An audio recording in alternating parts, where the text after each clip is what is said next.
உலகில் வாழும் astro divine Tamil நேயர்களுக்கு அன்பு வணக்கம். நான் ஜோதிடர் குரு வரதராஜ பெருமாள். இந்த நிகழ்ச்சி மூலியமா உங்க எல்லாத்தையும் சந்திக்கிறதுல மிக்க மகிழ்ச்சி. இதில் நம்ம என்ன பார்க்க போறோம் அப்படின்னு கேட்டிங்கன்னா, இந்த ஜூலை மாத கோச்சார பலன்கள் பார்க்க போறோம். கோச்சார பலன்கள் அப்படின்றதே வந்து பார்த்தீங்கன்னா, உங்களுடைய ராசியை சுத்தி மற்ற கிரகங்கள் எப்படி இருக்கிறாங்க, ஏனைய கிரகங்கள் என்ன நிலையில இருக்குன்னா, பஞ்சபூத கிரகங்கள் எடுத்துக்கிட்டிங்கன்னா குரு, சுக்கிரன், புதன், செவ்வாய், சனி இவங்கெல்லாம். அது போக ஒளி கிரகங்கள்னா சூரியன் மற்றும் சந்திரன். மேலும் வந்து பார்த்தீங்கன்னா, நிழல் கிரகங்கள் ராகு, கேது. இதில ஆண்டு கிரகங்கள், மாத கிரகங்கள்னு பிரிக்கிறோம். ஸோ இப்படி எல்லா கிரகங்களையும் பார்த்து பிரித்து உங்கள் ராசிக்கு ஒவ்வொரு கிரகங்களும் என்னென்ன நிலையில இருந்து என்னென்ன யோகங்கள் கொடுக்க போகிறாங்க, என்னென்ன விஷயத்தில் நீங்கள் கவனமாக இருக்கணும் அப்படின்றத பற்றி டீட்டெயிலாக சொல்ல போகிறோம். நிச்சயமாக இந்த நிகழ்ச்சியை தொடர்ந்து பாருங்கள், உங்களுக்கு கண்டிப்பான முறையில் பயனுள்ளதாக இருக்கும். மகர ராசி அன்பர்களுக்கு இந்த ஜூலை மாதம் அற்புதமான யோக பலன்களை அள்ளி அள்ளி கொடுக்க போகுது. அது எந்த சந்தேகமும் வேண்டாங்க. காரணம் 2 விஷயம். ஒன்று வந்து குரு பகவானோட பார்வை, அடுத்ததாக வந்து உங்களுடைய ராசிநாதனுக்கு குரு பகவானுடைய பார்வை. ராசிக்கும் குருவுடைய பார்வை, ராசிநாதனுக்கும் சனிக்கும் குருவோட பார்வை கிடைக்குதுன்றது அவ்வளோ சாதாரண விஷயம் கிடையாது. இந்த மாதம் வந்து பார்த்தீங்கன்னா, குரு வந்து கடகத்தில் இருக்கார். இந்த ஆண்டு முழுதும் அங்கே தான் இருக்க போகிறார். இவங்களும் ஆண்டு கிரகம், சனியும் ஆண்டு கிரகம் தான். அவரும் மீனத்திலே தொடர போகிறார். மீன ராசி அப்படின்றது வந்து மகர ராசிக்கு 3ஆம் வீடு. அதாவது 3ஆம் வீடுனா ஆசை, விருப்பம், உங்களுடைய விடாமுயற்சி, தைரியம், தன்னம்பிக்கை, இளைய சகோதரம் அதெல்லாம் சொல்லக்கூடிய ஸ்தானம் அதுதான். ஸோ அந்த இடத்துல போய் உட்கார்ந்துருக்கக்கூடிய உங்களுடைய ராசிக்கு அதிபதி என்ன சனி பகவான், குருவுடைய வீட்டில் அமர்ந்திருக்கக்கூடிய சனி பகவானுக்கு குருவுடைய பார்வையும், உச்ச பலம் பெற்ற குருவுடைய பார்வையும் கிடைக்குது. அந்த குருவுக்கும் சனி பகவானுக்கும், உங்கள் ராசிநாதனான சனி பகவானுக்கும் உங்கள் ராசிநாதனுக்கு வீடு கொடுத்த குரு பகவானுக்கும் ஒரு நல்ல நிலையில் ஒரு தொடர்பு இருக்குது. எப்படின்னு பார்த்தீங்கன்னா, சனி இருக்கிற இடத்துலேருந்து 5ஆம் இடத்துல குருவும், குரு இருக்கிறதுலேருந்து 9ஆம் இடத்துல சனியும் இருக்கிறது வந்து திரிகோண தொடர்புன்னு சொல்லுவோம். ஒரு முக்கோணத்தோட 2 புள்ளியில் இணைவு பெறக்கூடிய கிரகங்கள் ஒன்றுக்கு ஒன்று நல்ல பலன்களை மட்டுமே சேர்ந்து 2 பேரும் ஒன்றுக்கு ஒன்று இணைவு பெற்று ஒரு நல்ல ஒரு புரிதலோட நமக்கு நல்ல பலன், ஜாதகர்களுக்கு நல்ல பலனை செய்வாங்கன்ற அர்த்தம் அது. ஸோ அந்த வகையில் 3ஆம் இடம்ன்ற ஆசை விருப்பம் சொன்னேன். 7ஆம் இடம்ன்றது வந்து களத்திர ஸ்தானம், திருமண வாழ்க்கையை கொடுக்கக்கூடிய ஸ்தானம். அப்போ உங்கள் விருப்பப்படியான களத்திரம் நல்ல ஒரு திருமண வாழ்க்கை அமைய போகுது. களத்திரம் மட்டும் கிடையாது, அதுவும் 7ஆம் இடமும் இன்னொரு வகையில் ஒரு நம்மளுடைய விருப்பங்களை குறிக்கக்கூடிய ஸ்தானம் தான். உங்கள் விருப்பம் எதுவாயினும் அதை நிறைவேற்றி கொடுக்கக்கூடிய ஸ்தானம் வந்து 7ஆம் இடம் தான். ஸோ அந்த வகையில் உங்கள் 3ஆம் இடம் முயற்சி ஸ்தானம் மற்றும் விருப்பஸ்தானம் உங்களுக்குலாம் இணைவு வர்றதுனால அந்த நிலையில் இந்த ஆண்டு முழுவதுமே இருந்துட்டு இருக்கு. ஸோ அந்த வகையில் வந்து என்னென்ன ஆசைப்படுறீங்களோ அதெல்லாம் நல்லாவே பெருசாகவே ஆசைப்படுங்க. பெரிதினும் பெரிதிகள்ன்ற அடிப்படையில் நீங்கள் கேட்குற எல்லாமே உங்கள் கை மேலே வந்து கிடைக்க போகுது அப்படின்ற சொல்கிற விதமாக தான் வந்து சனி 3ஆம் இடத்துலையும் குரு 7ஆம் இடத்துல இருக்காரு. குரு அங்கேருந்து உங்கள் ராசிக்கு பார்வையை கொடுக்குறாரு, உங்கள் ராசி நாதனுக்கும் பார்வையை கொடுக்குறாரு. இன்னும் வந்து பார்த்திங்கன்னா, இந்த ஜூன் மாதம் 16ஆம் தேதி வந்து சூரியனும் வந்து குருவோடு வந்து சேர போகிறார். ஆக குரு, சூரியன் மற்றும் சனியோட இணைவு அப்படின்றது தெய்வ பலத்தால், சிவ அருளால், ஈசனோட அருளால் நீங்கள் நினச்ச எல்லாமே நல்லபடியாக வெற்றி ஆக போகுது அப்படின்றத நீங்கள் தெரிஞ்சுக்கணும். மேலும் வந்து பார்த்திங்கன்னா, உங்கள் ராசிக்கு 2ஆம் இடத்துல இருக்கக்கூடிய ராகு வந்து தன குடும்ப வாக்குஸ்தானத்தில் இருக்கலாமானா பொதுவாக இருக்கக்கூடாது. ஆனால் இங்கே விதி விலக்கா உங்கள் ராசிக்கு இருக்கலாம், மகர ராசிக்கு இருக்கலாம். காரணம் என்னென்னா, தன குடும்ப வாக்குஸ்தானம்ன்றது வந்து நம்மளுடைய பொருளாதாரம், குடும்பம் இதெல்லாம் குறிக்கக்கூடிய ஒரு ஸ்தானம் அது. ஸோ அங்கே வந்து ஒரு அசுப கிரகம், பிரிவினை கிரகம் அமரும்போது வந்து குடும்பத்தில் சச்சரவுகள், வீண் சஞ்சலங்கள்லாம் கொடுக்கும். கடன் சார்ந்த தொந்தரவுகள், அது வீண் வாக்குவாதங்கள் இதெல்லாம் கொடுக்கும். ஆனால் இங்கே வந்து ராகு வந்து யார் அப்படின்னு பார்க்கணும். நம்ம வந்து ராகு வந்து உங்கள் ராசிநாதன் சனியை போல வேலை செய்யக்கூடிய மற்றொரு கிரகம். அப்போ உங்கள் ராசிநாதன் சனி எப்படி உங்களோட குடும்பத்தில் ஒற்றுமையை தானே கொண்டு வருவார், பகையை கொண்டு வர மாட்டார்ல. அந்த வகையில் ராகுவும் ஒற்றுமை தான் கொண்டு வரும், பகையை கொண்டு வராது. அதுக்கு இன்னொரு ஒரு சிறப்பு என்னன்னா, பலம் சேர்க்கிற விதமாக நம்ம சொல்கிறது எப்படின்னா, உங்களுடைய மகர ராசிக்கு பாக்கியஸ்தானத்துக்கு அதிபதியான புதன் பகவான் வந்து பார்த்திங்கன்னா ராசிக்கு 6ஆம் இடத்துல இருக்கார்.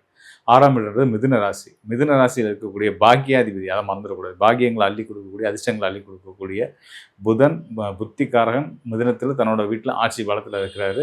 ஸோ அந்த புதனுக்கும் உங்களுடைய தன குடும்ப வாக்குஸ்தானத்தில் இருக்க 2ஆம் இடத்துல இருக்கக்கூடிய ராகுவுக்கும் ஒரு தொடர்பு இருக்குது. நம்ம எப்படி முன்னாடி சனி, குரு, சூரியன் இவங்களுக்குள்ள ஒரு திரிகோணம் தொடர்பு இருக்குன்னு சொன்னோம். அதே போல் இங்கே ராகுவுக்கும் புதனுக்கும் ஒரு திரிகோணம் தொடர்பு இருக்குது. 6ஆம் இடம் மற்றும் சேவைஸ்தானம். 6ஆம் இடம் சேவைஸ்தானம். ராகு இருக்கக்கூடிய 2ஆம் இடம்ன்றது வந்து நம்மளுடைய வாக்குஸ்தானம். உங்கள் வார்த்தைகள்னால நல்ல எல்லாருக்கும் ஒரு நம்பிக்கையும் நல்ல விஷயங்களையும் சொல்லிக் கொடுத்து அதன் மூலயமா ஒரு பொருள் ஈட்டக்கூடிய அமைப்புன்னு சொல்லலாம். கிட்டத்தட்ட மார்க்கெட்டிங் இந்த துறையில் இருக்கவங்களுக்குலாம் வந்து இந்த காலம் நீங்கள் சொல்கிறதெல்லாம் சரின்னு நம்பி நீங்கள் என்ன தொகை கேட்டாலும் கொடுத்து வாங்குறதுக்கு ரெடியாக இருப்பாங்க மக்கள் அப்படின்ற அளவுக்கு ஒரு சிறப்பான யோக காலம் தான்.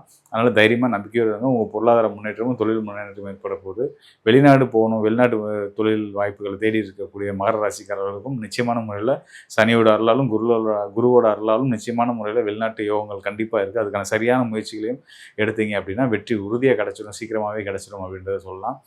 ராசிக்கு 5ஆம் இடத்துல மனதுக்கு தைரியத்தை கொடுக்கக்கூடிய செவ்வாய் இருக்கார். நம்மளுடைய போராட்ட குணத்தை சொல்லக்கூடிய செவ்வாய் வந்து ராசிக்கு 5ஆம் இடத்துல இருக்கார், மனோஸ்தானத்தில் இருக்கார். ஸோ அந்த செவ்வாயும் உங்களுக்கு நல்ல அருளை செய்வார் அப்படின்றத நான் உறுதியாக சொல்லிக்கிறேன். அது மட்டும் இல்லாமல் ராசிக்கு 8ஆம் இடத்துல கேதுவும் சுக்கிரனும் இணைவுபட்டிருக்காங்க. 8ஆம் இடத்துல சுக்கிரன் கேதுவோட இணைவுபடுறதுன்றது வந்து பார்த்தீங்கன்னா, சகோதர வழி ஆதாயங்கள், சொத்து விஷயங்கள்ல நல்ல ஒரு ஆதாயங்கள் கிடைக்கும்.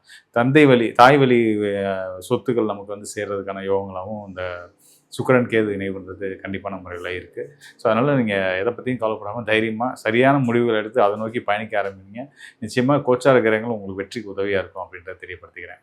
கோச்சாரம்ன்றாங்க, ராசிக்குன்றாங்க, எல்லாம் இப்படின்ற நிறைய கன்ஃபியூஷன்ஸோட நிறைய பேர் இருந்துட்டு இருக்காங்க. ஸோ இதில் குழப்பமே ஒன்றும் இல்லைங்க.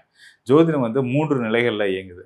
ஒன்று வந்து விதி, அடுத்ததாக மதி, அடுத்து கதி அப்படின்ற 3 நிலைகள் தான் ஜோதிடம் வந்து நம்ம பலன் சொல்லணும் ஒருத்தருக்கு சொல்லும்போது. ஸோ அப்படின்றப்ப வந்து இப்போ நம்ம அந்த கோச்சார பலன் நம்ம சொல்கிறோம் இல்லையா, இது வந்து பார்த்தீங்கன்னா மதின்றது சந்திரன், சந்திரன் அடிப்படையாக, அதாவது சந்திரன்றது தான் ராசி. நீங்கள் பிறக்கிற அன்னைக்கு சந்திரன் எந்த ராசியில் இருக்காரோ அதுதான் உங்கள் ராசி, அங்கே என்ன நட்சத்திரத்தில் இருக்காரோ அதான் உங்கள் நட்சத்திரம். இது பொதுவான ஒரு விஷயம் அதுதான். ஸோ அந்த ராசி நட்சத்திரத்துக்கு மற்ற ஏனைய கிரகங்கள் என்னென்ன நிலையில் தற்காலத்தில் இருக்கிறாங்க அப்படின்றத வச்சு சொல்கிறது தான் இப்போ நம்ம பேசுகிற கோச்சார பலன்கள். விதி அப்படின்னு சொல்கிறோம் பார்த்தீங்களா, இந்த விதின்றது வந்து பார்த்தீங்கன்னா உங்களுடைய சுய ஜாதகத்தில் உங்களுடைய லக்னம் லக்னம் எப்படி தீர்மானிப்போம் அப்படின்னா, நீங்கள் ஒரு நாளில் பிறக்கிறீங்க, அந்த நாளில் எந்த ஊரில் பிறக்கிறீங்க, அந்த ஊரில் சன்ரைஸ் சூரிய உதயம் நேரம் என்ன அப்படின்றதெல்லாம் வச்சு, அந்த ஊரில் எந்த நேரத்தில் நீங்கள் பிறந்தீங்க அப்படின்றத வச்சு தான் உங்கள் லக்னம் 12 ராசியில் ஒரு ராசி உங்கள் லக்னமாக வரும். அது லக்னம்ன்றது வேறு ஒன்றும் இல்லைங்க, நம்மளுடைய நம்ம உயிர் நிற்கிற இடம். சந்திரன்றது மனசு, மதின்றது மனசு, சந்திரன். இதுதான் கணக்கு. ஸோ இப்போ நம்ம லக்ன அடிப்படையில் பார்க்கணும், சந்திரன் அடிப்படையில் பார்க்கணும். கதி அப்படின்றது சூரியன் அடிப்படையில் பார்க்கணும். இந்த 3 நிலைகள், அதாவது சூரியனை சுற்றி கிரகங்கள் எப்படி இருக்குது உங்கள் சுயஜாதகத்துலையும் சரி, இப்போ கோச்சாரத்துலையும் சரி, சூரியனுக்கு என்னென்ன நிலையில் கிரகங்கள் இருக்காங்க அப்படின்றத வச்சு நம்ம பலன் சொல்ல முடியும். அப்படி தான் சொல்லணும். இதுதான் விதி. ஸோ இந்த அடிப்படையில் நம்ம இங்கே வந்து உங்கள்கிட்ட வந்து சேர்றதுக்காக வந்து நம்ம என்ன பண்ணுறோம், கோச்சார அடிப்படையில், அதாவது மதிய அடிப்படையில், சந்திரன் அடிப்படையில் உங்கள் ராசிக்கு என்னென்ன பலன்கள் கிடைக்கும் அப்படின்றத சொல்கிறோம். இதில் முழுமையாக என்னென்ன பலன்கள் இருக்குமோ அதை முழுமையாக நான் உங்களுக்கு கொடுத்துட்றோம். இது போக இன்னும் டீட்டெயிலாக இன்னும் துல்லியமாக தெரிஞ்சுக்கணும் அப்படின்னா உங்களுடைய சுயஜாதகம் தேவை. அந்த சுயஜாதகத்தை ஆய்வு பண்ணும்போது தான் அங்கே உங்களுடைய தசாபதி என்ன, உங்கள் லக்னம் என்ன, உங்கள் ராசிக்கு இப்போ நடந்துட்டு இருக்கக்கூடிய நேரம் சாதகமானதா பாதகமானதா அப்படின்றதெல்லாம் தெரிஞ்சுக்க முடியும். ஸோ இப்படி எல்லாத்தையும் கலந்து பார்த்து ஒரு சரியான துல்லியமான பலன்கள் தேவைப்படுறவங்க வந்து நிச்சயமாக என்னுடைய இந்த டிஸ்பிளேல இருக்க எண்ணுக்கு தொடர்பு கொள்ளுங்கள். உங்களுக்கு கண்டிப்பான முறையில் நான் ஒரு நல்ல ஒரு தெளிவையும் வழிகாட்டுதலையும் கொடுக்க நான் தயாராக இருக்கிறேன். மேலும் வந்து பார்த்தீங்க அப்படின்னா வந்து இந்த நிறைய பேர்த்துக்கு வந்து ஒரு பெரிய குழப்பமே இருந்துகிட்ருக்கு. இப்போ நான் தசாபுத்தி அடிப்படையில் உங்களுக்கு சனி ஒரு தசை ஆரம்பிக்க போகுது அப்படின்னு சொல்லுவேன். சனி இப்போ தானே முடிச்சும்பாங்க. அதாவது கோச்சாரத்தில் சனி முடிஞ்சதை பற்றி சொல்லிட்டு இருப்பாங்க. இங்கே பார்த்தீங்கன்னா தசாபுத்தி இப்போ தான் ஆரம்பிச்சிருக்கும். சனி அவருக்கு யோகராகவே இருக்கும். ஆனால் கோச்சாரத்தில் உங்களுக்கு 7.5 சனி வந்துருச்சு போச்சு அப்படின்ற மாதிரி பயந்துட்டுலாம் இருப்பாங்க. நீங்கள் பயப்படாதீங்க, சனி உங்களுக்கு நல்லது தான் செய்வார். உங்கள் சுயஜாதகத்தில் ரொம்ப பலமாக இருக்காரு, தைரியமாக இருங்க அப்படின்னு அவங்க ஆறுதலாக நம்ம சொல்லுவோம். அப்படிலாம் சொல்லி அவங்க டீட்டெயில் பண்ணி விலைக்கு சொன்ன பின்னாடி ஒரு மன நிறைவுக்கு வருவாங்க. அதனால் வந்து கோச்சார அடிப்படையில் இப்போ நம்ம பார்த்த பலன்கள் முழுமையாக ஒவ்வொரு ராசிக்காரர்களுக்குமே நல்ல யோகமான அமைப்பில் இருக்குது. இது வந்து ரொம்ப ஒரு சிறப்பான ஒரு காலம் அப்படின்றதுல எந்த சந்தேகமும் கிடையாது. உலகளாவிய அளவில் கடந்த ஒரு 2-3 மாதத்துக்கு முன்னாடி இருந்தக்கூடிய அந்த போர் சூழல்கள், விலைவாசி தட்டுப்பாடுகள், இந்த மாதிரி விஷயங்கள், அத்தியாவசிய பொருள் தட்டுப்பாடுகள், இந்த மாதிரியான சிக்கல்கள்லாம் குறைஞ்சு இப்போ ஒரு சுமூகமான நிலையில் போயிட்டு இருக்குது. இது இன்னும் தொடரும், இதே மாதிரி நல்ல விதமாக தொடரும் அப்படின்றத நம்ம ஓரளவுக்கு உறுதியாகவே சொல்ல முடியும். இந்த காலத்தை சரியாக பயன்படுத்திக்கிறதுக்கு நீங்கள் நிச்சயமாக வந்து நீங்கள் தான் முன் வரணும். அதுக்கு நீங்கள் தயாராகுங்க. இந்த காணொலியை நீங்கள் கண்டிப்பாக பார்த்துருப்பீங்க. என்னுடைய சர்வீஸ் தேவைப்படுறவங்க நிச்சயமாக எனக்கு தொடர்பு கொள்ளுங்க. கண்டிப்பாக உங்களுக்கு நல்ல ஒரு தெளிவையும் வழிகாட்டுறதுக்கு ரெடியாக இருக்கேன். நன்றி, வணக்கம் நண்பர்களே. மீண்டும் ஒரு நல்ல நிகழ்ச்சியை சந்திப்போம்.